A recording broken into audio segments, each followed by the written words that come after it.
Hello everyone.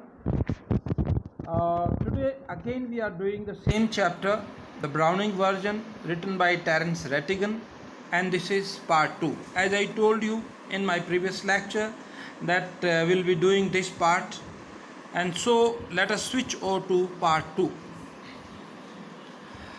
Let us see, earlier I told you about the conversation between Taplow and Frank, the science teacher. Let us continue. His conversation with Taplow shows that Taplow is very comfortable discussing the matter with him. He means the science teacher. Even though Frank is easy in his attitude, he is not the kind who will appreciate sarcasm on fellow teachers.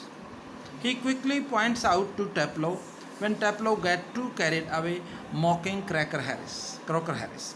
Now you can see that it is written here, Frank is not a teacher who can take the sarcasm on other teachers so easily, but indirectly it is a sarcasm itself, because Frank is encouraging Taplow to make such comments on his teacher. So it itself is a sarcasm. Let us know something about Crocker Harris.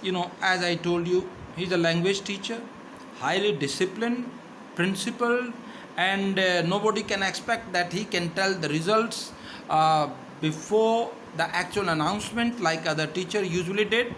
So he was a teacher who was very principled and disciplined. Crocker Harris was a teacher who would not compromise on the rules and regulations to suffice sentiments of students. Some may agree with his thinking, others may criticize him of being too fastidious. Basically, here I would like to say that Crocker Harris was right in his own way. There is nothing to criticize about it. To follow rules and regulation is always on the positive side. So no criticism from our side.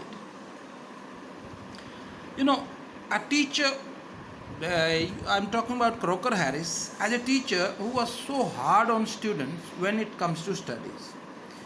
He was not one of those teachers who would crack romantic jokes in his class to make students, studies are fun. Rather, his jokes were poor according to his students. Taplow, as not a single student was able to comprehend, to understand them, but he still made the jokes. Millie, as I told you, she's the wife of Crocker Harris. She's a thin woman and is in her late 30s. She dresses herself in smart clothes. She sees Taplow imitating her husband's voice but doesn't mind.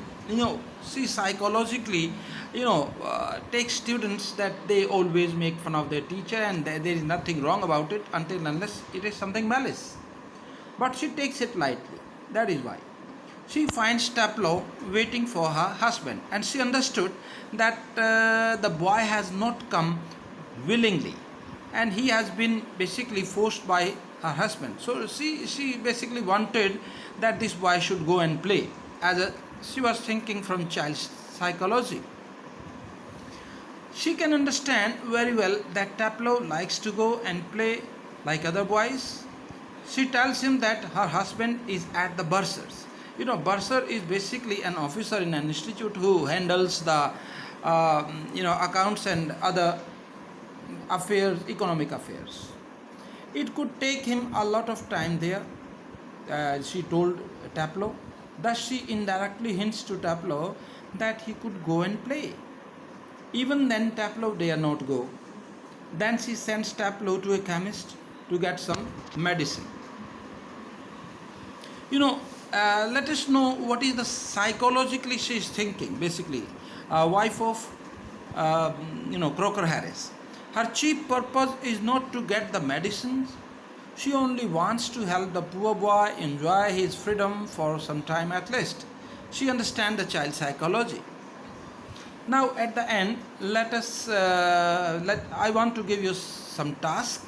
There are certain questions that you have to go through and try to find the answer.